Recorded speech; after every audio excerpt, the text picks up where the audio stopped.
நீங்க புது car purchase பண்ணும்போது உங்க பணத்தை சேவ் பண்றதுக்கு எக்கச்சக்கமான வழிகள் இருக்கு.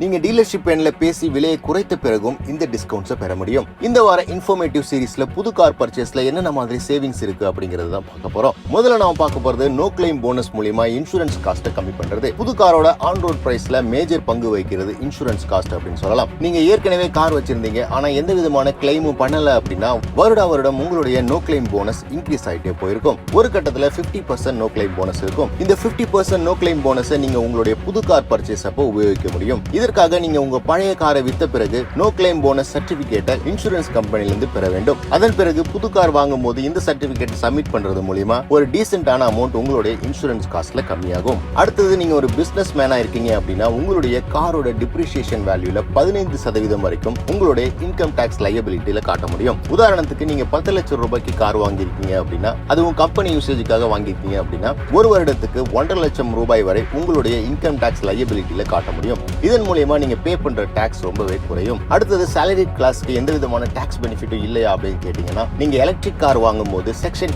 80EE மூலமா 1.5 lakhs வரைக்கும் எலக்ட்ரிக் காருக்கு பே பண்ற இன்ட்ரெஸ்ட்ல டிடக்ஷன் பெற முடியும். இது ஃபேம் சப்சிடி இல்லாம இன்ட்ரெஸ்ட்ல உங்களுக்கு கிடைக்கிற சப்சிடி ஆகும். நீங்க எலக்ட்ரிக் கார் வாங்க பிளான் பண்ணிருக்கீங்க அப்படின்னா 2023 மார்ச்சுக்குள்ள இந்த ஸ்கீமை யூஸ் பண்ணி இன்ட்ரெஸ்ட் ரேட்ல 1.5 lakhs வரைக்கும் நீங்க இன்கம் டாக்ஸ் டிடக்ஷன் பெற முடியும். ஃபைனலா நான் பார்க்க போறது காரோடைய டாக்ஸ் ஸ்லாப். தமிழ்நாடு பொறுத்த வரைக்கும் 10 lakhs பட்ஜெட்குள்ள இருக்கிற காருக்கு 10% லைஃப் டாக்ஸும் 10 lakhs அண்ட் அபோவ்க்கு 15% லைஃப் டாக்ஸும் வரும். நீங்க வாங்குற காரோட வேரியன்ட் கிட்டத்தட்ட 10 லட்சம் ரூபாயில இருந்ததுன்னா 10 lakhsக்கு உள்ள இருக்கிற மாதிரி பாத்துக்கோங்க. இதன் காரணமா நீங்க கிட்டத்தட்ட 1 லட்சம் ரூபாய் வரைக்கும் ஆன் ரோட்ல சேவ் பண்ண முடியும். இந்த டிப்ஸ் எல்லாமே உங்களுடைய புது கார் பர்ச்சேஸ்ல காஸ்ட்டை கம்மி பண்ண உதவும் அப்படின்னு நாங்க நம்புறோம்.